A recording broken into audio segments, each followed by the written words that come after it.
प्रभातखबर.com, विश्वास वही, रफ्तार नहीं। दर्शकों, गाड़ी जब घर से निकालते हैं फिर घर पर लौटते हैं तो इस दौरान आप सोचते होंगे कि हम बच गए, कहीं चालान हुआ नहीं हुआ। परंतु आजकल इतनी अच्छी व्यवस्था है कि कोई भी अगर ट्रैफिक रूल्स तोड़ता है तो उसका चालान होना वाजिब है और उसको पता भी नहीं लगेगा। परंतु उसको लेकर के कई बार ये समस्या आती है कि उसका पुराना नंबर अब होता है उसमें आरसी में और उसके पास सूचना नहीं पहुंच पाती है कि आखिर उसका चालान हुआ है। तो इन्हीं सब बातों को लेकर के आज हमारे साथ में रहेंगे अलीगढ़ के एसपी ट्रैफिक। तो आइए उनसे हम जानते हैं कि आखिर क्या प्रोसेस है कि चालान अगर होता है तो क्या करना है और चालान पता लगाने के लिए कि चालान क्या हुआ है क्या या नहीं, ये क्या है। तो आइए चलते हैं हम एसपी ट्रैफिक अलीगढ़ के साथ। सर, जैसा कि आज लोग ये सोचते हैं कि आज सामने कोई चालान काटने वाला नहीं खड़ा तो चालान नहीं हुआ होगा, तो कुछ जो आज की टेक्नोलॉजी है जो कैमरे से ही कट जाते हैं चालान, तो उस पर क्या टेक्नोलॉजी फास्ट हुई है या कुछ नया आया है कुछ? देखिए सर, प्रथम तो मैं ये कहना चाहूँगा कि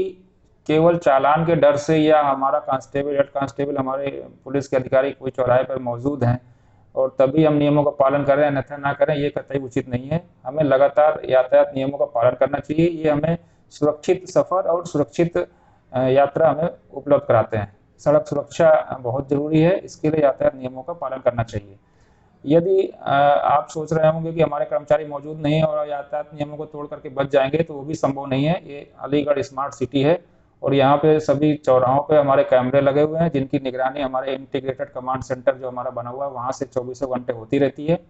और वहाँ पर जो भी उल्लंघन करते हैं उनके विरुद्ध लगातार हम चालान करते रहते हैं। अच्छा सर, जैसा कि कई बार तो मैसेज आ जाता है कि आपका चालान हो गया इस तरीके से, परंतु कई बार देखा गया है कि पुराना नंबर है किसी के पास, वो बंद हो गया है मोबाइल नंबर, तो उसे जानकारी नहीं हो पाती है, तो उसके लिए क्या पूरी प्रोसेस है कि उसे जानकारी हो? देखिए, जिसके भी रजिस्ट्रेशन में मोबाइल नंबर उसमें अपडेट है तो उसके चालान होते ही उसके मोबाइल नंबर पर एसएमएस चला जाता है। बाई चांस उसका यदि मोबाइल बंद है या मोबाइल नंबर उसके उसमें अपडेट नहीं है तो फिर हम ऐसे गाड़ियों का फिल्टर करके उनके फिर हम मैनुअल चालान निकाल करके और बाई पोस्ट हम डाक विभाग के माध्यम से उनके पते पर भिजवाते हैं। कभी कभी हो सकता है उनका पता बदल जाए या गलत हो जाता है तो उनको जानकारी नहीं मिल पाती, तो इसलिए वाहन चालकों से ये भी मुझे अनुरोध है कि वो भी समय समय पर जो हमारी एम परिवहन ऐप है या हमारी जो वेबसाइट है, हमारी भारत सरकार की जो मोड की वेबसाइट है, उस पर भी वो चेक कर सकते हैं कि उनकी गाड़ी पे कोई चालान तो नहीं है, और ये चालान है तो देख भी सकते हैं उसका डिटेल और ऑनलाइन पे भी कर सकते हैं। अच्छा सर, जैसा कि आरटीओ के द्वारा आरसी जारी होती है इत्यादि, तो वहीं पर अपडेट कराया जाता है, तो क्या जो ट्रैफिक पुलिस है विभाग है उसका आरटीओ से कोई इस तरीके से बातचीत नहीं हुई कि आप अपडेट कराएं अपने यहाँ के जो मोबाइल नंबर हैं या एड्रेस हैं? मोबाइल नंबर अपडेट करना, एड्रेस अपडेट करने के लिए लगातार निर्देश या परिवहन विभाग से और हमारे यहाँ से भी जारी होते रहते हैं और ये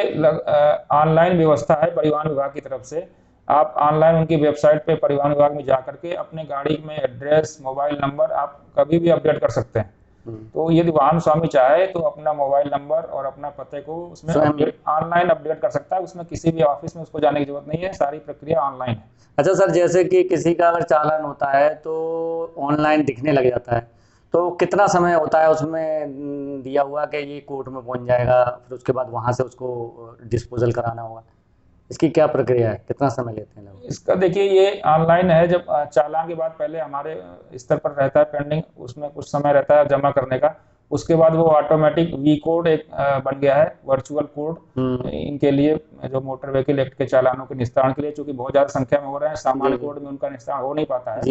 तो उसके लिए वी कोड बना हुआ है, वहां पे वो ऑटोमेटिक चला जाता है और वी कोड से फिर मैसेज पुनः जाता है वाहन स्वामी को उनके नंबर पर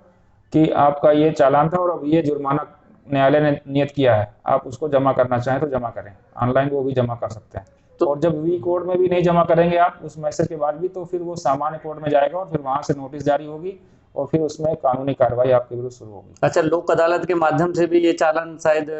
डिस्पोजल किए जाते हैं, लोक अदालत जो लगती है? तो समय समय पर लोक अदालत का भी निस्तारण लगभग हर दूसरे महीने पे हो रहा है लगातार, और वहां पे भी बहुत ज्यादा संख्या में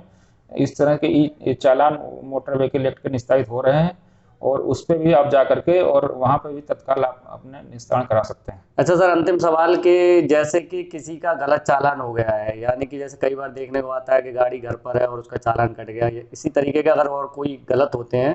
तो उसको डिस्पोजल करने के लिए या उसके कंप्लेंट करने के लिए क्या प्रोसेस है? जिसका भी गलत चालान है, उसको लग रहा है कि मेरा चालान गलत हो गया और ये मेरी गाड़ी नहीं है या मेरे गाड़ी का नंबर ये नहीं है, वो हमारे कार्यालय पे आके एक एप्लीकेशन वो दे सकता है अपने सारे अभिलेखों के साथ में, और हम उसका अपने कैमरे में उसका फोटो चेक करेंगे, और यदि पाया जाएगा कि नहीं वो गलत है, उसका चालान गलत हो गया या उसका नंबर कोई दूसरी गाड़ी वाला लगा के चल रहा था, तो उसका हम निरस्त करेंगे, और जो भी इस तरह का चल रहा है उनके विरुद्ध फिर हम कार्रवाई वैधानिक करेंगे। प्रभातखबर.com, विश्वास वही, रफ्तार नहीं।